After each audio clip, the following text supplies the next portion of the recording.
The Chronicles of Narnia is one of the most timeless fantasy series ever written, spanning thousands of years across 7 amazing books. And today we're going to give you a quick rundown of the entire series at a pace of a book a minute. Now, if you've never read the Narnia series, let me encourage you to stop this video right now. Trust me, the stories of Narnia are some of the greatest stories you'll ever read, and no retelling could ever match what you'll find in the pages of the books. Now, if you're ready, we can get the clock rolling. Here's the entire Narnia series in less than 7 minutes. 3, 2, 1, 0.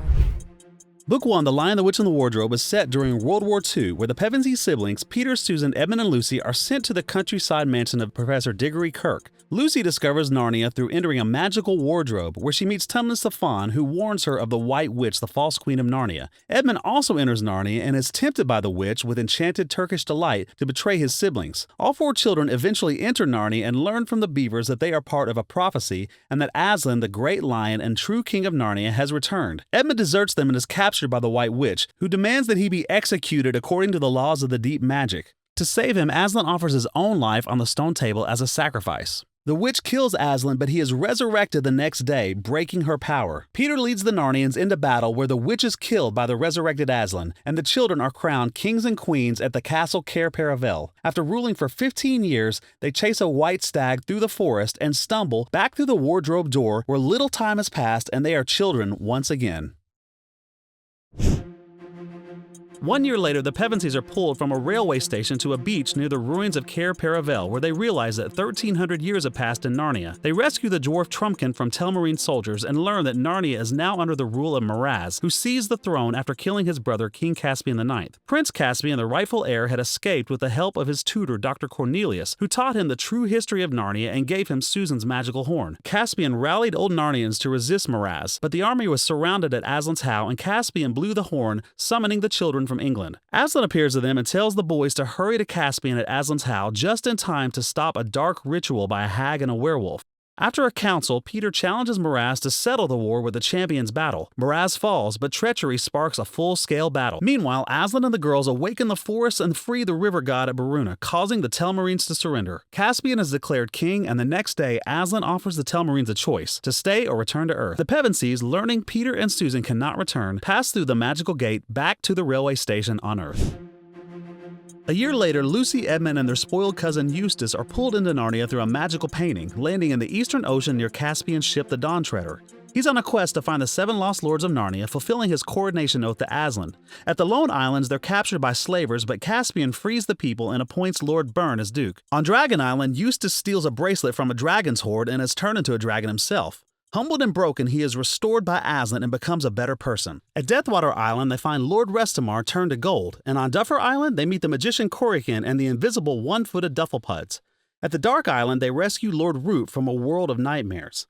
Finally, they reach Remendu's Island, where the last 3 lords lie in an enchanted sleep. Remendu's daughter explains they can only be awoken by sailing east to the world's end. Caspian longs to go, but only Reepicheep and the children continue. At the edge of the world, Reepicheep sails alone joyfully into Aslan's country. On the beach, Aslan tells Lucy and Edmund their time in Narnia has come to an end, before sending all 3 children back to England once again. Now, we're going to stop the timer for 1 minute, because if you've noticed one thing about the story so far, it's that Narnia is in a constant state of change. And in our world today, it's not much different. You know, the future can be uncertain for many of us. And if you're a student today looking for the college that you're going to attend, you know that the school that you choose has to prepare you to stand strong amidst the deluge of an ever-changing and hostile world.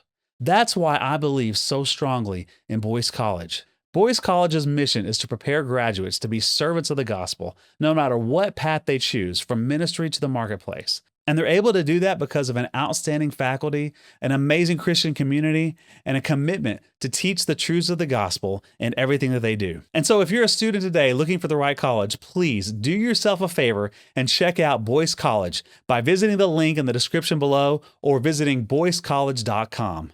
Now, let's get back to the countdown.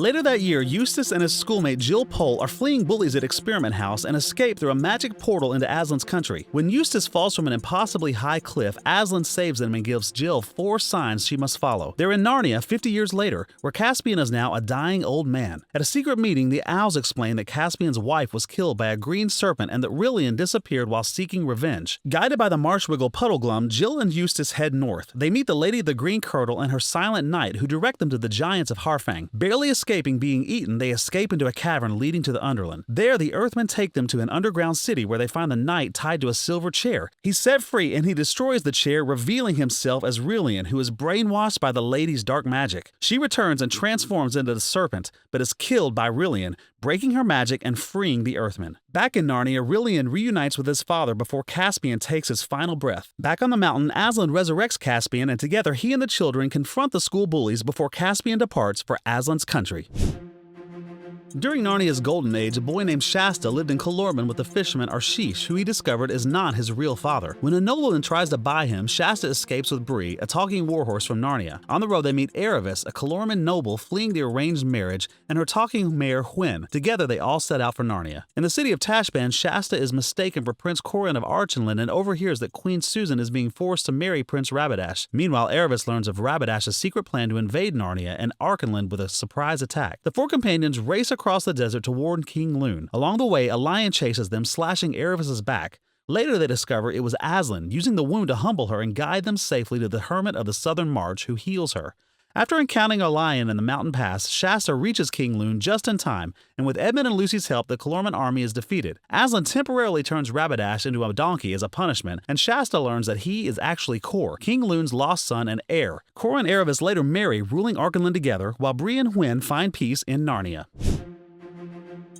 In 1900 London, young Diggory Kirk and Polly Plummer stumble into the library of Diggory's cruel Uncle Andrew, who crafted magic rings that transport objects to other worlds. Tricked into using them, the children find themselves in the Wood Between the World, a tranquil place filled with pools leading to other worlds. Curiosity leads them into the dying world of Charn, where Diggory awakens the lone survivor, Jadis, a sorceress who destroyed her entire empire with a deplorable word. Jadis follows them back to London, causing chaos in the streets. In desperation, the children use the rings again, teleporting Jadis, Uncle Andrew, Frank the Cabbie, and his horse Strawberry into a dark, empty void. Before their very eyes, Aslan appears, singing Narnia into existence. Jadis throws a broken lamppost at Aslan and flees in fear. Aslan crowns Frank and his wife Helen as Narnia's first rulers and sends Diggory to fetch an apple from a tree in his garden. There, he's tempted by Jadis, but returns to Aslan with the apple, where it grows into the Tree of Protection. Aslan lets Diggory take one fruit home, which heals his dying mother. Years later, wood from that tree becomes the wardrobe that will open Narnia once again. In Narnia's last days, Shift the Ape deceives the land by dressing the donkey Puzzle in a lion's skin, declaring him to be Aslan. With Calormen allies, Shift claims that Aslan and the god Tash are one and the same, using the lie to enslave Narnians and cut down the forests. King Tyrion, with his loyal unicorn Jewel, confronts this treachery but is captured. In despair, he calls for help, and Jill Pole and Eustace Scrubb return from Earth to join him. Together with the dwarf Poggin, they free Tyrion and rescue Puzzle. The fighting peaks at the Battle of Stable Hill, where Tashland dwells. Shift, the Calormen commander, Rishta, and others are dragged into the stable and killed by Tash. Tyrion and the others are also sent through the stable door, but are rescued by the 7 friends of Narnia. Aslan appears and awakens Father Time, the stars are called down, and Narnia comes to an end. Aslan judges all creatures, and the faithful pass into Aslan's country. There, Tyrion finds Peter, Edmund, Lucy, Eustace, and Jill, who have died in a train accident in our world. Together, they enter the true Narnia and meet old friends. The story goes on forever, further up and further in. A big thank you to the Patreon supporters who made this episode possible. With the new Narnia movie just on the horizon, it won't be long before the whole world is talking about Narnia once again, and your support is laying the groundwork for bringing the deep and meaningful truths of these stories to a whole new generation. So thank you, and as always, I look forward to joining you next time as we take another journey into the wardrobe.